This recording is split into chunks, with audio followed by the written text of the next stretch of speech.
Afternoon sir, good afternoon.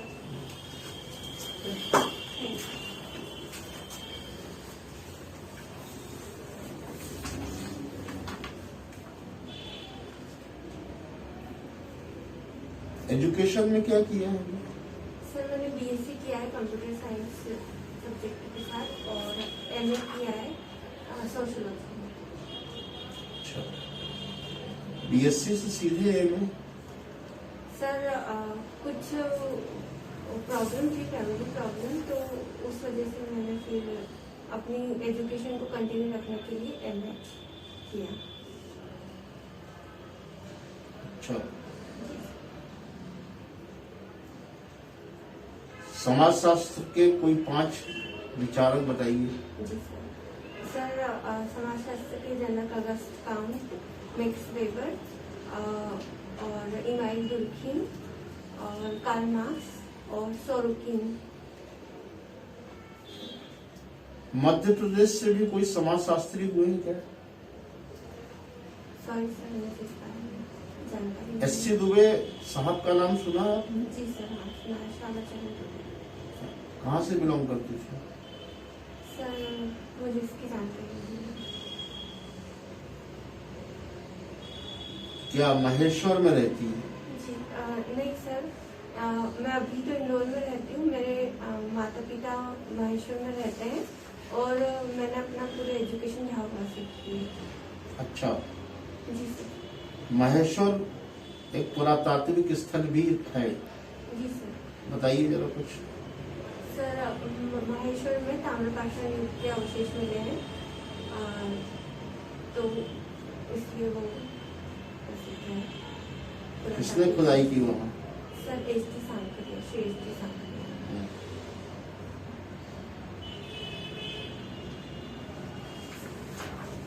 तुमने MA कर लिया है जी सर। और एमए तुमने किस वर्ष किया है? 2015 में किया है। तो फिर इसके आगे पढ़ाई नहीं की? सर इसके आगे मैंने पढ़ाई नहीं की। मैंने एक private telecom company Bharti Airtel limited में as a customer relationship officer job. कि प्रोफेसर बनने में आपकी कोई रुचि नहीं है? नहीं सर, मुझे प्रोफेसर बनने में मेरी कोई रुचि नहीं, इसलिए मैंने इस बारे में नहीं सोचा। तो प्रशासन में ही क्यों आना चाह रही हो? सर प्रशासन एक डाइवर्सिफाइड फील्ड है जहाँ पे मुझे काम करने के मौके मिलेंगे। और सर सेकेंड चीज ये है कि मेरी फैमिली में कोई भी, मैं पहली लड़की होंगी जो यहाँ तक पहुँची हूँ, तो सर ये सामाजिक प्रतिष्ठा से भी जुड़ा है मेरा। अच्छा, अभी हाल ही में किन किन राज्यों के इलेक्शन होने जा रहे हैं? सर पंजाब और पंजाब के अलावा सॉरी सर यूपी है और सॉरी रिकॉर्ड नहीं कर पाते सर। अच्छा, मुख्य निर्वाचन आयुक्त कौन है? सर मुख्य निर्वाचन आयुक्त सॉरी अच्छा, मध्य प्रदेश के मुख्य सचिव कौन है इस समय? श्री इकबाल बेस। अच्छा, अभी हाल ही में इंदौर में कुछ प्रशासनिक परिवर्तन किया गया है, जी सर। बताइए जरा। सर इंदौर और भोपाल में कमिश्नरी सिस्टम लागू किया गया है। तो इसके तहत जो लॉ एंड ऑर्डर की जो जिम्मेदारियों को डीएम से पुलिस प्रशासन के हाथ में आ गई है, कमिश्नर। तो ये क्यों लाई गई? सर भोपाल और इंदौर का जो क्षेत्रफल और जनसंख्या बहुत है और यहाँ पे लॉ एंड ऑर्डर की समस्या थी, तो तुरंत उस पर एक्शन लेने के लिए ये बदलाव किया गया है। ताकि जैसे धारा 144 लगाना हो तो उसके लिए पहले डीएम से परमिशन लेनी पड़ती थी, तो वो अब पुलिस प्रशासन खुद कर सकता है, उसके लिए परमिशन लेने की आवश्यकता। तो इससे कोई फर्क दिख रहा है क्या? सर अभी फिलहाल में तो सर इसके परिणाम आने बाकी है, लेकिन ये प्रणाली जैसे दिल्ली में लागू की गई तो वहाँ पे सर इसके पॉजिटिव इम्पैक्ट दिखे, इसीलिए हमने उसे यहाँ पे लागू किया है। अच्छा, उत्तर प्रदेश में किसकी सरकार बनेगी? सर ये तो इलेक्शन के बाद ही बताया जा सकता है। कुछ तो ओपिनियन दे सकते हैं। सर अभी जो रुझान चल रहे हैं उसके हिसाब से ऐसा माना जा रहा है कि बीजेपी बहुमत में आएगी, लेकिन सर ये सिर्फ अनुमान है। वो तो वोटिंग और वोट काउंटिंग के बाद ही हम बता सकते हैं। आप क्या चाहती हैं, किस पार्टी की सरकार है? सर मैं तो यही चाहूंगी कि जिस पार्टी को बहुमत मिले उसी पार्टी की सरकार आए, जनमत जिसके साथ। तो योगी जी ने अच्छा काम किया है?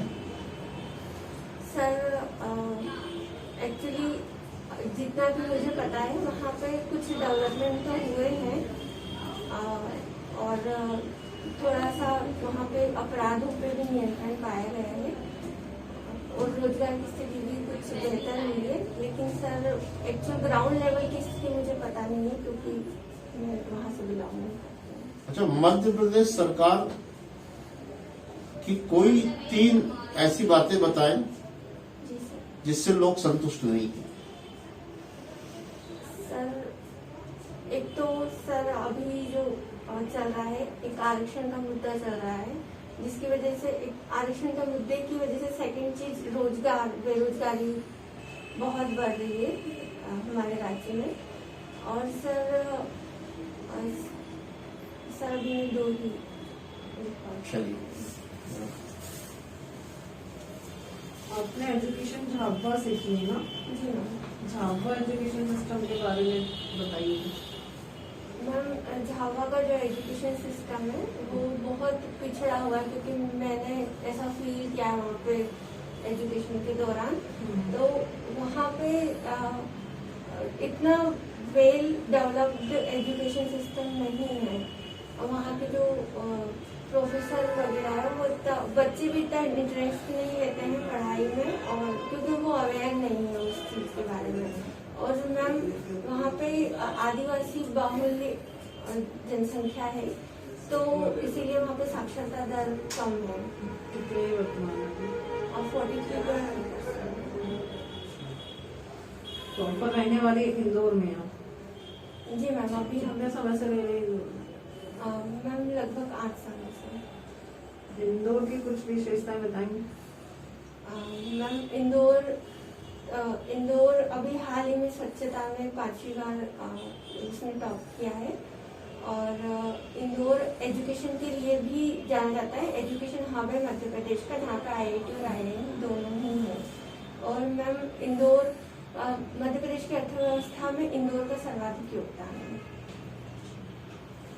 अभी हाल ही में लता मंगेशकर जी का निधन हुआ है। जी मैम। उनके द्वारा अभी कुछ सम्मान, राष्ट्रीय सम्मान जो उन्होंने लिए हैं उनके बारे में बताइए। जी मैम। 1989 में उनको दादा साहब फाल्के पुरस्कार मिला था और उन्हें भारत रत्न भी दिया गया है। कौन से समय में? मैम मैं एग्जैक्टली मुझे याद नहीं है, लेकिन 2001 में शायद।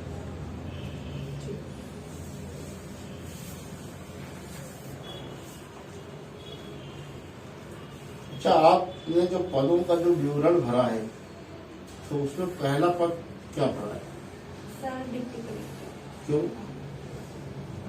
सर मुझे ऐसा लगता है कि मेरे जो मेंस एग्जाम्स गए हैं, और तो उसके हिसाब से वो पद को मैं प्रायोरिटी देना चाहती हूँ, और मैं जो प्रशासन का जो सर्वोच्च पद है वो उसको प्राप्त करना चाहती हूँ, इसीलिए। हॉबी आपकी क्या है? सर मेरी हॉबी कुकिंग है। अच्छा, आपने जो हॉबी भरा था तो इसका जो कॉलम नंबर 33 है इसको पढ़ा था? इसमें क्या लिखा हुआ है? जी सर। क्योंकि मैं सुनाता हूँ, इसमें लिखा है आप अपने संबंध में यदि कोई विशेष जानकारी जो आपके चयन में सहायक है, जैसे अभिरुचियां, प्रकाशनों आदि के संबंध देना चाहे तो संक्षेप में अंकित करें। तो ये कुकिंग जो है वो आपके चयन में किस तरीके से सहायक है? सर चयन में सहायक नहीं है, लेकिन प्रशासन में सर ये हेल्प कर सकती है। जैसे सर कुकिंग के लिए हमें एक निश्चित प्रोसेस को फॉलो करना होता है, वरना जो टारगेट हमको चाहिए, जो डिश हमको चाहिए वो हमें प्राप्त नहीं होती। सर प्रशासन में भी सेम ऐसा ही है। अगर हमें एक निश्चित हायरार्की और एक प्रोसेस होती है, उसे ही फॉलो करके अपना कार्य करना होता है। और सर कुकिंग में मैनेजमेंट का रोल होता है, और जो कि हमें प्रशासन में हेल्प करेगा। अच्छा, क्या बना पाती हैं? सर वैसे तो मैं ऑलमोस्ट नॉर्थ इंडियन डिशेस बना लेती हूँ। सर मुख्यतः मैंने अभी हाल ही में केक बनाया था, और दाल बाटी मैं बना लेती हूँ। अच्छा, भजिया कैसे बनाए जाते हैं जरा बताइए। सर भजिए में बेसन लेते हैं सबसे पहले, और उसमें हल्दी, नमक, और ये डिसाइड करना है कि हमें किस चीज के भजी बनाना है। अगर सिंपल भजी बनाना है तो हल्दी, नमक, और सर उसमें हम ग्रीन चिली जो होती है उसे पीस कर और डाल सकते हैं, और अजवाइन डालते हैं जिससे कि टेस्ट बढ़ जाता है। और तो नमक कितना डालेंगे? ये सॉफ्ट कैसे बने उसके लिए क्या करना है? सर मैम उसके लिए एक तो ये रहता है कि जो गरम तेल होता है वो उसमें मिलाया जाता है, तो उससे, और बेकिंग पाउडर, बेकिंग सोडा जो होता है वो उसमें डालते हैं, तो उससे समय लगता है। अच्छा ये बताओ कि वो जो भुजिए का आपने घोल बनाया है जी वो पक गया है, मतलब वो डालने लायक तैयार हो गया, उसको कैसे पता करोगे आप कि आटा गल चुका है अच्छे से? क्योंकि कई बार क्या होता है आपने बनाया डाले तो वो गले में अड़ता है। जी मैम। तो गले में ना अड़े उसकी एक प्रोसेस है उसको चेक करने का। जो ये अभी अपना आटा जो अपन ने जो मिलकर तैयार किया है, तैयार हो गया है और ये गले में नहीं चुभेगा, तो उसको कैसे पता करते हैं? मैम उसके लिए तो जैसे बेसन रेडी करने के बाद उसे थोड़ी देर 10 मिनट के लिए उसे छोड़ा जाता है, और उसमें जब तक बेसन करता है उसमें बुलबुले आते हैं, और हाँ, तो अगर वो नहीं आ रहे तुमने भजिए बनाए नहीं लेकिन कभी?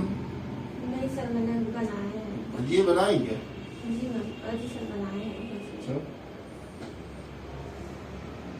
अच्छा, अभी हाल ही में महिलाओं की विवाह की उम्र बढ़ाई गई, जी सर। तो ऐसा क्यों किया गया? इसके 2 फायदे 2 नुकसान बताइए।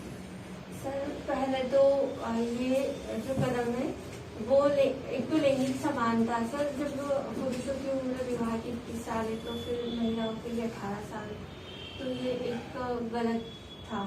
और सर अगर महिलाओं की उम्र बढ़ाई जाती है तो वो प्रॉपर एजुकेशन अपनी पूरी कर पाएंगी, क्योंकि 18 वर्ष में उनकी शादी कर दी जाती थी। तो सर उससे एक ये भी है कि मातृत्व मृत्यु दर बढ़ रही थी, और कुपोषण रेट भी बढ़ रहा था, तो उस पर नियंत्रण सर, और फिर इससे जनसंख्या पर भी कुछ हद तक नियंत्रण पाया जा सकता है, जनसंख्या वृद्धि पर।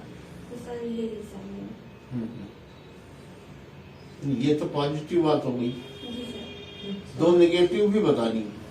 अच्छा सर नेगेटिव, सर इससे अवैध जो बाल विवाह होते हैं वो बढ़ेंगे, क्योंकि सर अभी भी जब बाल विवाह कानून था तब भी बाल विवाह तो हो रहे थे, लेकिन अब अगर और बढ़ा दिए तो उससे उसकी दर और ज्यादा बढ़ जाएगी। और सर अभी मैं एक चीज का नेगेटिव इम्पैक्ट उन प्रेमी जोड़ों की भी दिक्कत बढ़ जाएगी, जो घर वाले एग्री नहीं है लेकिन शादी करना चाहते हैं। जी सर। तो 18 साल होते ही जो है लड़की वैलिड हो जाती थी, अभी 21 तक इंतजार करना पड़ेगा। जी सर। तो महिलाओं पर अत्याचार भी तो बढ़ जाएगा, जी सर। है ना? विपक्ष तो इसी बात को लेकर हंगामा कर रहा है। जी सर। सहमत है? जी सर। कब से तैयारी कर रही है पीएससी की? सर मैंने 2018 में अपनी तैयारी प्रारंभ की थी, तो 2019 के इंटरव्यू के लिए आपके समक्ष। अच्छा, 2018 का एग्जाम दिया था? क्या रहा? सर मेरा प्री क्वालिफाई नहीं हो पाया था। कारण? सर बहुत लॉन्ग ड्यूरेट, मतलब मैंने 2 महीने ही तैयारी करी थी, तो इस वजह से मैं अपना परफॉर्मेंस अच्छा नहीं कर पाई थी एग्जाम में। तो मेरे मार्क्स कम थे, इसलिए मैं क्वालिफाई नहीं कर पाई। अच्छा, इस परीक्षा को आप अन्य परीक्षा से कैसा भिन्न फील करती है? सर मैंने इस परीक्षा की तैयारी शुरू करी और आज मतलब मैं ये फील करती हूँ कि इस परीक्षा की तैयारी करते हुए व्यक्ति में बहुत सारे डेवलपमेंट आ जाते हैं। मतलब तैयारी करते हुए ही वो अपना नजरिया इतना विस्तृत कर लेता है कि वो सामान्य व्यक्तियों से ज्यादा बेहतर तरीके से सोच पाता है और अपने आसपास की समस्याओं को समझ पाता है और उसका संभावित हल भी सोच पाता है कि अगर ये समस्या है तो ऐसे इसको सॉल्व किया जाना चाहिए।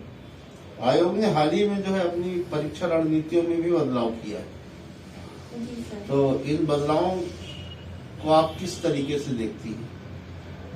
सर ये जो पैटर्न चेंज हुआ, आप उसके बारे में सिलेबस चेंज हुआ है, पैटर्न चेंज हुआ है। जी सर। सर सिलेबस चेंज होना एक प्रक्रिया है जो कि यूपीएससी में भी कुछ वर्षों के अंतराल में की जाती है। तो सर वो किया जाना आवश्यक है ताकि वर्तमान में जो परिदृश्य उसके हिसाब से सिलेबस को बनाया जा सके। और सर जो पैटर्न चेंज हुआ है कॉपी का, तो सर उसके लिए भी ये भी सही डिसीजन है क्योंकि यूपीएससी को फॉलो करते हुए यूपीएससी में भी ऐसे ही होता है कि क्वेश्चन दिए जाते हैं और उसके हिसाब से जो शब्द सीमा रहती है उसके हिसाब से प्रश्नों को आपको प्रोवाइड करवाया जाता है। तो मुझे लगता है ये सही कदम है। ठीक, जाइए। Thank you.